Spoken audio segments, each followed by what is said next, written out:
Vamos combinar uma coisa? 18 anos ainda é adolescência, certo? E eu penso muito nisso quando eu lembro que com 18 anos eu já era professora. Era uma sala cheia de alunos olhando para mim, esperando respostas como se eu soubesse exatamente o que estava fazendo. E lá dentro de mim eu estava num misto de segurança e insegurança.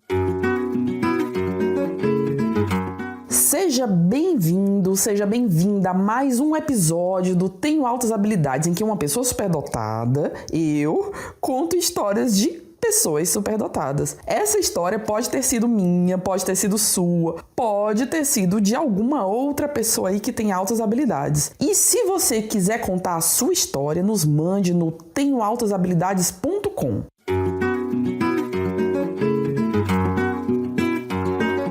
Sério, apesar da gente dizer que 18 anos começa a vida adulta, de verdade verdadeira, a gente tá mais pra adolescência com 18 anos do que pra vida adulta. Que a gente cria essa ideia de que meia-noite do aniversário de 18 anos acontece uma transformação mágica e de repente a pessoa vira adulta, madura, equilibrada, plenamente pronta para tomar decisões complexas sobre a vida dos outros, sobre sua própria vida. Não, definitivamente não. E eu penso muito nisso quando eu lembro que com 18 anos eu já era professora. Então eu já tinha uma responsabilidade de gente muito grande. Professora mesmo, com diário, com plano de aula, pronta para elaborar, pronta para corrigir, sala cheia de alunos, ali alunos não tão mais novos do que eu, ainda que fossem sim, porque eram alunos ali dos 10, 11 anos, mas 10, 11 anos para 18 só dá 7. É pouco? Pouca diferença. Era uma sala cheia de alunos olhando para mim, esperando respostas como se eu soubesse exatamente o que estava fazendo.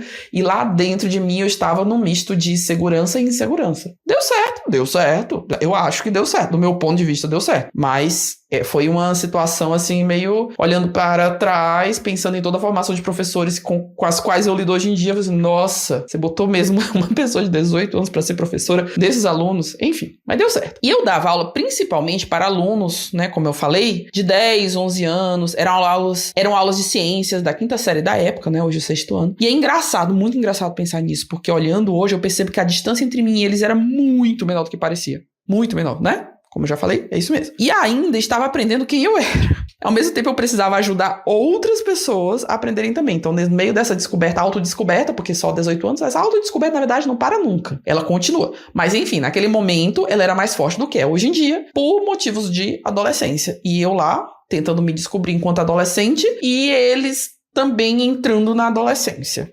Bem, teve um aluno específico daquela época que voltou muito forte na minha cabeça nesses últimos dias. Eu tenho refletido muito sobre ele. Porque hoje eu entendo uma coisa sobre ele que eu não entendia totalmente naquela época, mas vamos por partes. Você vai chegar no que eu quero dizer. Esse menino era extremamente participativo. Extremamente. Ele respondia na aula, ele questionava, ele discutia os assuntos, ele se esforçava, ele tentava acompanhar tudo. Você via claramente que ele tinha uma grande compreensão do que eu falava. Ele não era um aluno desconectado da matéria, pelo contrário, viu? Ele era muito interessado em ciências. Só que tinha uma coisa que acontecia nas provas que me deixava completamente intrigada. Ele trocava todas as letras. Todas. Era um negócio assim impressionante. As palavras, elas vinham embaralhadas de um jeito que se não fosse o nosso cérebro ser tão bom em codificar para a língua que a gente conhece, seria como um código secreto. Dava para entender, mas as palavras eram muito embaralhadas. Nosso cérebro é um negócio maluco, né?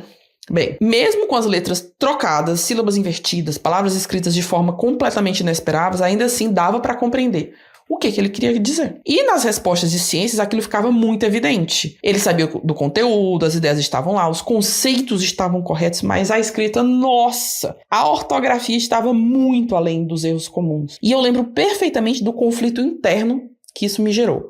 Porque eu só tinha 18 anos, eu era professora iniciante, e claro, tinha professores mais experientes do que eu me orientando sobre gestão de sala, sobre tudo que eu deveria decidir na sala. Inclusive, eu tive uma professora maravilhosa, muito experiente, que me ajudava bastante com essa questão de gestão de sala, comportamento, elaboração de prova, essas coisas assim, que ninguém ensina direito para um adolescente professor jogar dentro de uma escola. E quando surgiu a situação desse aluno, vieram os conselhos. Nem lembro exatamente de quem, mas de vários professores. Você precisa descontar ponto pela ortografia. Ele nunca vai melhorar se você não descontar ponto, se ele não perder alguma coisa porque está escrevendo errado. Ele precisa aprender a prestar atenção. Então você precisa chamar a atenção dele para ele ser mais atento durante a prova. Ou, né, você tem que ser mais rigorosa, porque, enfim, professor, como que ele vai colocar moral se ele não descontar ponto por causa desse monte de erro aí? E eu me lembro de sentar com aquela prova na mão e ficar angustiada, porque eu pensava assim, não é possível, não é esse o caminho. Eu sinto que não é esse o caminho. Alguma coisa dentro de mim dizia, porque, não, isso não tá certo. Não era bem uma rebeldia de adolescente. Embora eu tenha pensado assim, nossa, será que é só porque eu sou nova e eu não entendo ainda as coisas do mundo? Mas não era. Era uma sensação muito, muito profunda de injustiça. Eu olhava pra prova daquele menino e pensava assim, mas ele sabe, tá aqui, ele sabe a matéria, ele compreende os fenômenos, ele entende os processos, ele participa das discussões, ele fez o raciocínio aqui dentro da resposta. Então por que eu ia transformar uma prova de ciência numa prova de ortografia? E eu lembro de ficar refletindo muito sobre isso, muito, muito mesmo. Quando a gente começa a dar aula tão nova, a gente vive uma mistura estranha entre insegurança e convicção, porque alguém acreditou muito em você, te colocou ali, mas ao mesmo tempo você fica assim, nossa, mas o que eu sei sobre a vida? Pra entender o que eu devo ou não devo descontar de uma prova de um aluno. Bem, pois bem. Então você fica oscilando entre não saber nada e ao mesmo tempo alguma coisa dentro de você gritar muito de que você deveria tomar determinado caminho. Bem, naquele caso, gritava. Então eu tomei uma decisão. Eu não retirei pontos pela ortografia. Eu corrigi os conteúdos de ciências. Eu corrigi o que ele conseguiu demonstrar de entendimento. Eu até cheguei a circular algumas palavras escritas erradas e colocar a forma correta do lado, porque naquela época eu ainda achava que isso poderia ajudá-lo. Bem, hoje provavelmente nem isso eu faria. Eu só daria a pontuação pelo conteúdo de ciências e acabou. Não ia circular o que estava errado de escrita. Isso provavelmente todos os professores já faziam, né? Eu não ia ser mais um fazendo isso. A não ser que eu fosse realmente pegar cada palavra, trabalhar com ele, ter um trabalho individualizado com essa questão, que hoje em dia eu vejo que era dislexia, mas se eu não ia ter nenhum trabalho relativo a isso, para que eu vou ficar apontando que ele escreveu diferente? Bem, hoje, depois de muitos anos na educação e olhando para trás, me parece extremamente óbvio que o que eu fiz foi o mínimo. Foi o mínimo. Não foi nem o suficiente ou necessário. Foi o mínimo. Hoje eu reconheceria os sinais muito mais rápido da dislexia. Hoje eu teria outras estratégias, outras adaptações, outras conversas. E talvez o mais curioso seja pensar que naquela época quase não se falava disso, né? Isso já faz, gente, mais de 20 anos que eu tive esse aluno. Falava-se muito menos, muito pouco.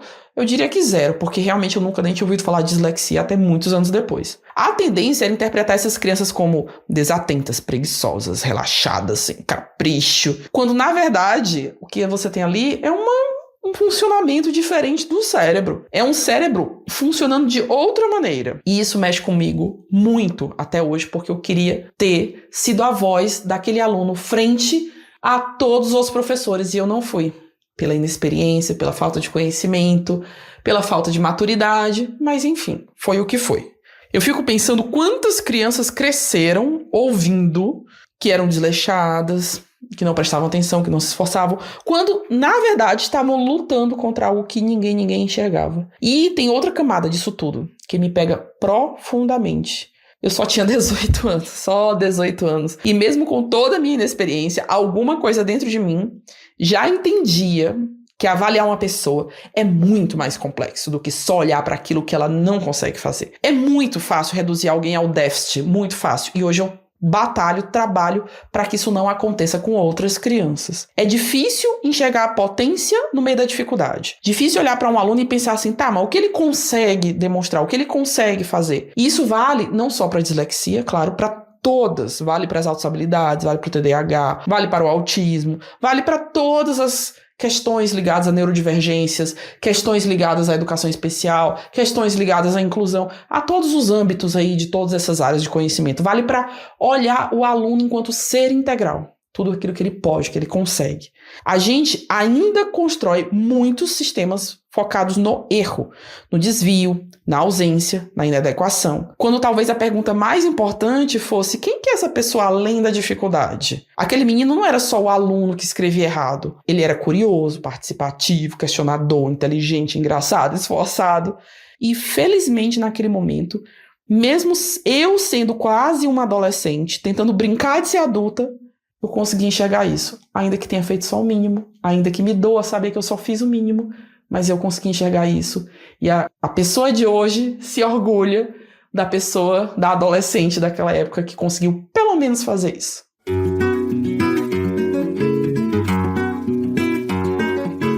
Se identificou? Venha, participe com a gente também do nosso canal do YouTube, @Tenho Altas Habilidades, com mais informações no site www.tenhoaltashabilidades.com.br. Até a próxima!